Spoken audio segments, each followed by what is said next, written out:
Yo, what's up everyone? Okay, so dito po tayo ngayon sa Boss Mel Custom Seats, Dasmariñas guys.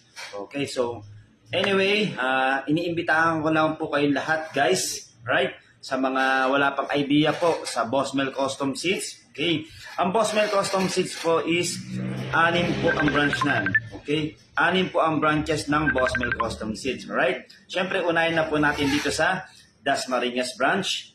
Meron din po tayo sa Bacoor, Kawit branch, Las Piñas, Manila, and also sa Pasig branch. Okay, so from Monday to Sunday mga bossing is open po tayo. Okay, simula Lunes hanggang Linggo, open po tayo. Meaning, araw-araw po is bukas ang Boss Mel Custom Seats. Okay, ang install hours naman po natin, magsisimula po tayo ng alas 9 ng umaga hanggang alas 7 ng gabi.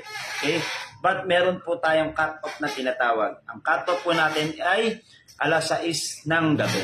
Alright? In behalf of Boss Mel Custom Seats, my name is Jan Domingo. At always nagsasabi, dito sa Boss Mel Custom Seats, Dasma Branch, okay, always kalmado lang kami. Pero dapat samahan natin ng konting giggle. Para siguradong quality ang gawa. Alright, sangay mo na dyan guys. Yay!